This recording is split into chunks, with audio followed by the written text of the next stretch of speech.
Hello, hi guys! Magandang hapon sa inyong lahat. This is Rodriguez Mamasigadik Channel, a faith healer, also mata reader. So ngayong hapon na ito, tignan natin sabihin sa iyo ng ating mga gabay. So this is a special gabay for the month of March 18 hanggang March 24 for the sign of. For the sign of Virgo. So Virgo, welcome sa my channel. Ano kayang messages, advices, and spirit guides ang ating masasagot for today's video? Kanino kayang energy or kaganapan sa buhay ng mga Virgo signs ang ating mahagilap. So guys, this reading is a general reading lamang nila at makaka-resonate. Kunin lamang po makaka-relate sa inyo. And comment down below kung kaninong energy ang ating nasagap. And please don't forget to like and subscribe my channel. And hit notification bell for more videos update. Kasi maraming salamat po sa mga walang sawang pag-support sa aking channel, lalo-lalo na ang hindi nag-skip ng ads, sa may pagpalain kayo ng Diyos at may kapalit siksik liglig na guumapaw ng biyayang manang balik sa'yo. So guys, let's see what is the messages advice ng ating in the spirit for the sign of Virgo. So let's see and watch this. Ano kaya kaganapan sa buhay ng mga Virgo signs ang ating mahagilap? So tuklasin at bubulabugin natin angel spirit. Please give me information po.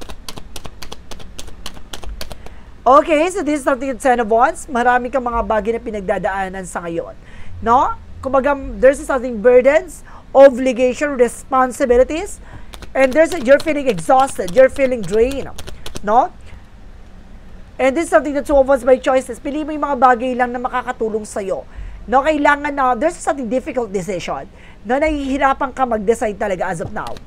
And because guys, there's something that worker with the trouble. Huwag ka mag-alala, magkakaroon ka ng trouble, magkakaroon ka ng something success, magkakaroon ka ng something accomplishment, kaya kailangan magpatuloy ka lang sa ginagawa mo. And there's a sign of God with the happiness. Magiging masaya at magiging maligaya ka dito. No? Additional message. There's an ultimate happiness, guys. And there's a Nine of Wands for slowly but surely. Kailangan mo maging mahinahon. Huwag ka maging padalos-dalos sa mga desisyon. No? And there's a Tower moment for a major change. Malaking pagbabago na magaganap sa buhay mo. Parte dito yung pagkasira ng isang sitwasyon, pagkasira ng isang bagay. Pero may malaking bagay na idudulot yung pagkasira na yan. There's the Ten of Wands.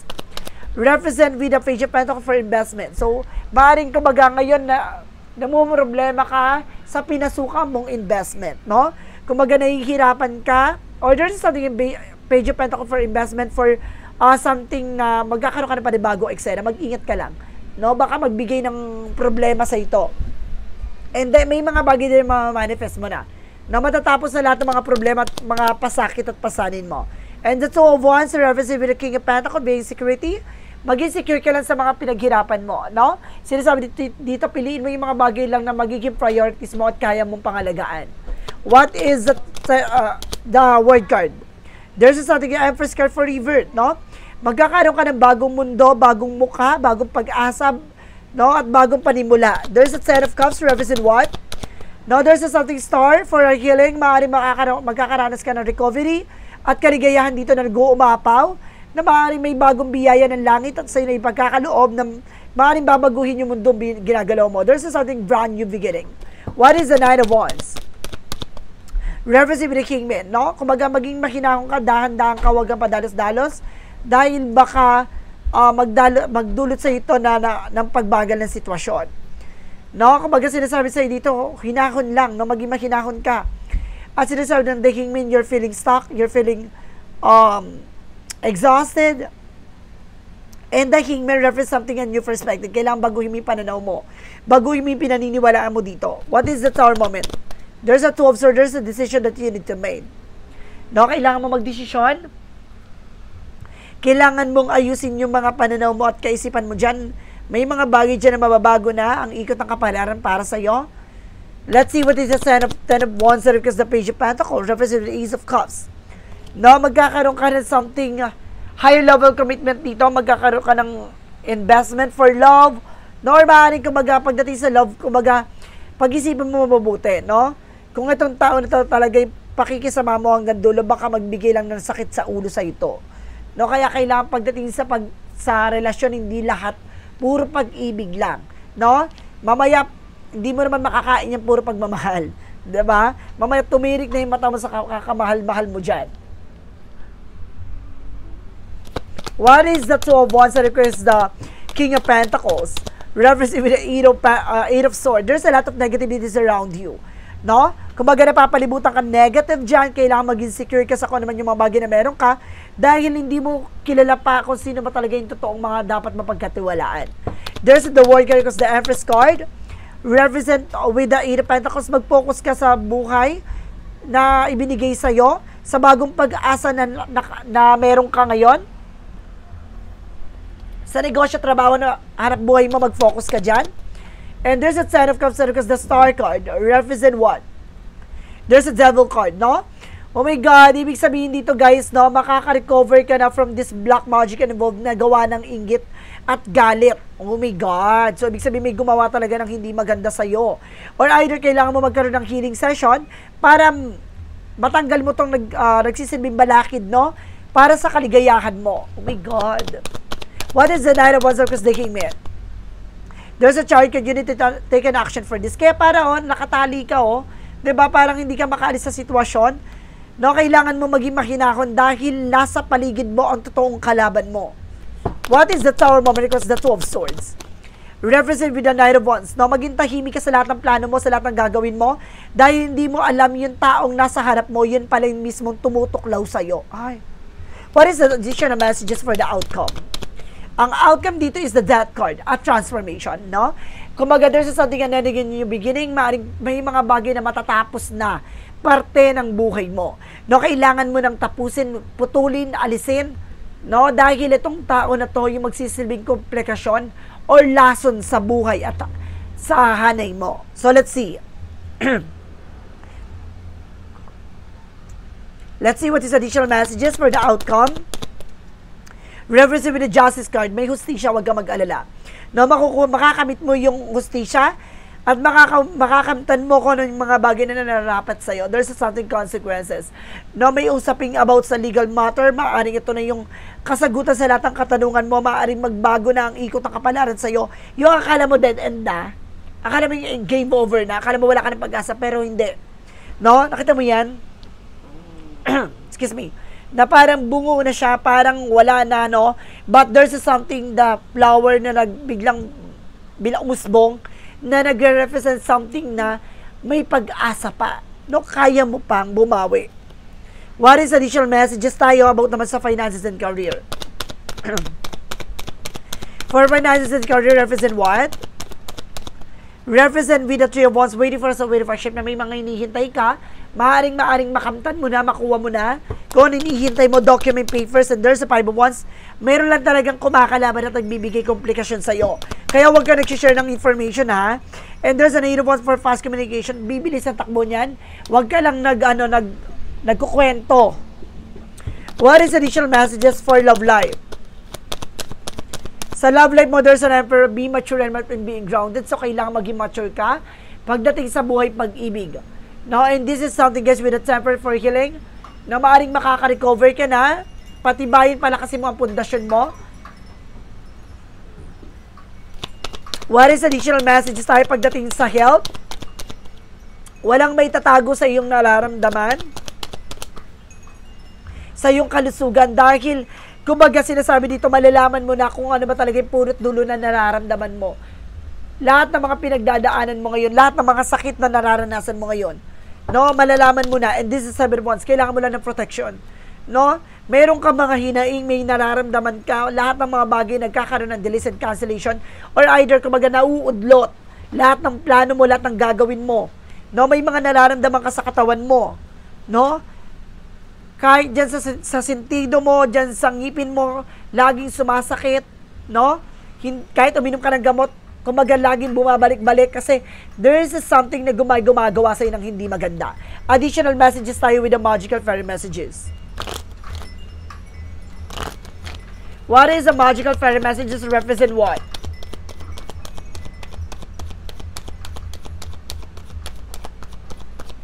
And there's a dietary change, no? Kailangan mo mag-diet, no? Kailangan mo umiwas sa mga pagkain, paglalam mo ng kung ano-ano, no? Iwasan mong kakala mo ng kung ano-ano. There's a new home. Magkakaroon ka ng bagong bahay dito. Bagong pag-asa. Charis, bagong bahay. Charis. There's something as synchronicities. And there's a night vision. No, bibigyan ka na mas matalas na intuwasyon. No, magkakaroon ka ng gut feeling talaga dito. And there's a rise. No? Maaaring magkakaroon ka talaga ng pag-asa. Alam niyo guys, this is something rise na parang about sa phoenix, no? Rising from the ashes. Pagkatapos mong masira, pagkatapos mong durug-durugin, no? Rotay-rotayin, pagkatapos mo na parang pabagsakin, huwag kang mag-alala, may pag-asa pa. No? Makakabangon ka na. Dahil ito na ang hugupit ng karma, ito na yung talagang ganti sa'yo ng atipong may kapal na, kumbaga, kung sino man yung dinadown yun yung mga taong iaangat niya. What is additional messages? With a yin and yang oracle card, represent what? Represent guys with past, no? And lacking suffering. So, ibig sabihin dito, isa sa nagiging nagsasuffer sa iyo yung bangungot ng nakaraan. So, kailangan mo na pakawalan yan. And there's a dreams, no? Talaga nananaginip ka talaga some of nowhere, guys. No, kung ano-ano napapanaginipan mo. And there's a trust. Kailangan mo magtiwala. And there's something divine timing. Na magtiwala kasi sa ating poong may kapal. Let's see what is the Romance Angels for a Mystic Love Oracle deck. Na pagdating sa relasyon, there's a love. Na talagang there's a love, guys, na maaaring namumutangi sa lahat ng pagmamahal. And this is something of family-oriented or security. Magiging secure ka pagdating sa pag-ibig. And there's something single parent, no? Or single, not in relationship. So some of you single ngayon, no? Walang karelasyon, walang jowa, walang nagmamahal. Charis. So let's see what is additional messages. With an angel spirit for Archangel Michael messages. And sense of humor. Lagi mo titignan yung positive sides. No? Yung magiging positive na outcome. No? Kumaga, lagi mong titignan yung magiging maganda kalalabasan. Huwag ka, umiwas ka sa mga nega. And decide to be happy now. Kailan mo magdesisyon, magiging masaya ka ngayon, bukas at magpakailanman. What is the Romance Angel represent what? Represent with a let go of control issue. Pakawalan mo daw yung mga bagay na hindi mo kontrolado. No? Huwag mo ipilit kontrolin isang bagay na alam mo namang hindi mo hawak. And of course, there's a soulmate connections, no? May related about sa pagsasama sa pagmamahalan, maaaring talagang kayo pinagtagpo ng tadhana. So let's see, additional messages.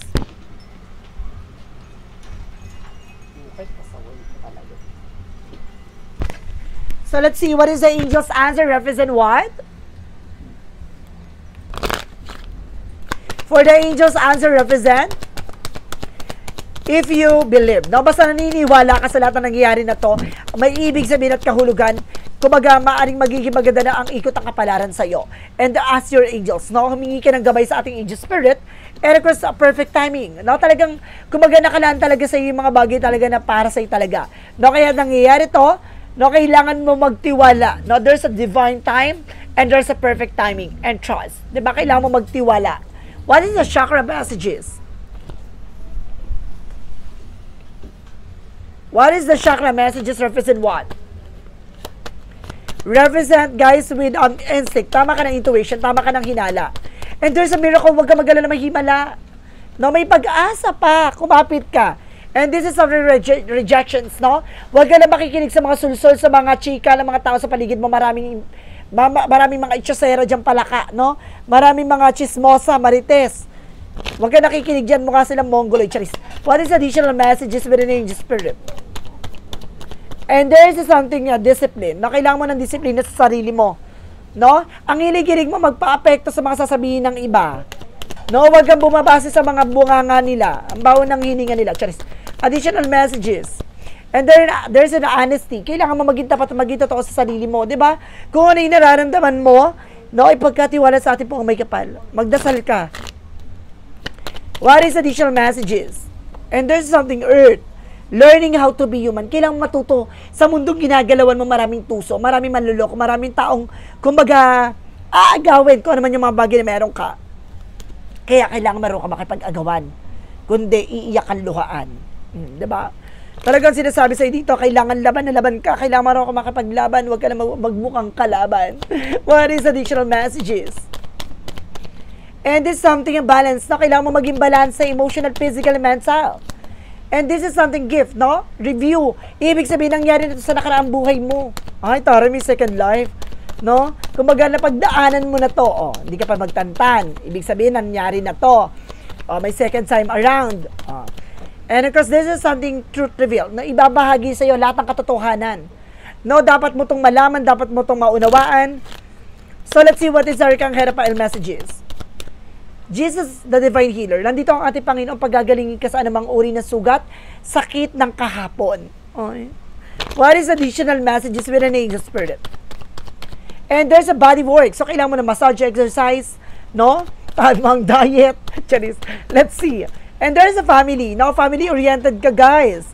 And there's a speaker. No? Matuto ka sa mga binibigay sa iyong advices. No?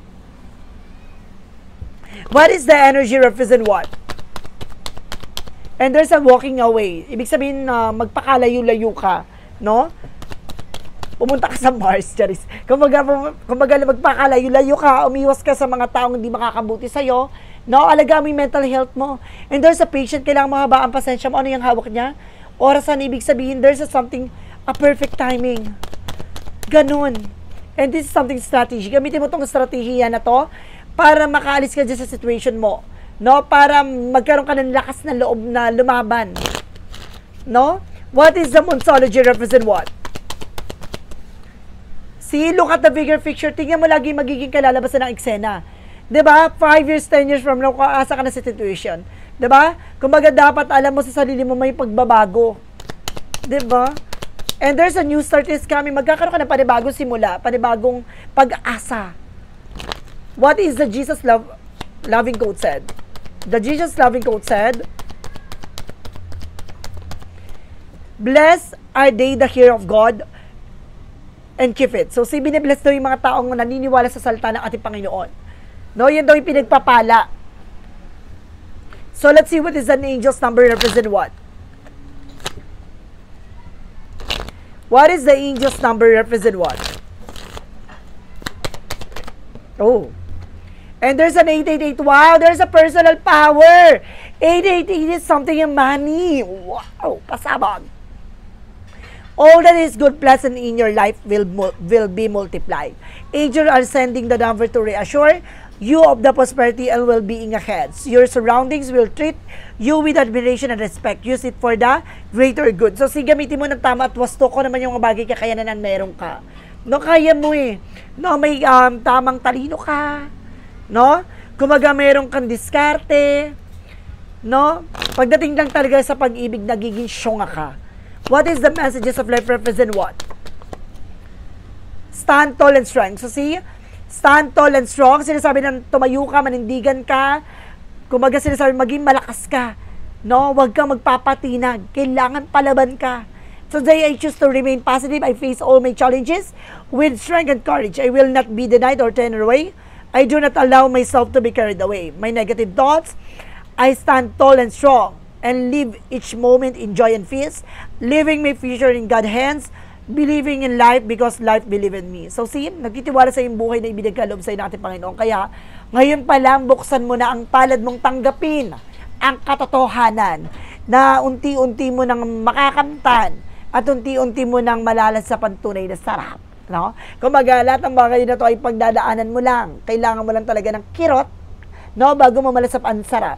So, guys, this is a special gabay for the month of March 18 hanggang March 24 for the sign up. Virgo. So, Virgo, maraming salamat for this wonderful reading. So, once again, this reading is a reading lamang nila at makaka-resonate.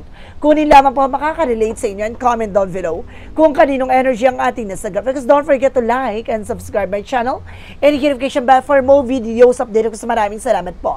Sa mga walang samang pagsuporta sa aking channel, lalo-lalo na ang hindi nag-i-skip ng ads, away pagpalain kayo ng Diyos at may kapalisik-siklig-lig na gumapo na biyayang manong balik sa inyo at maraming salamat po. And see you in the next video. Bye-bye! And babush!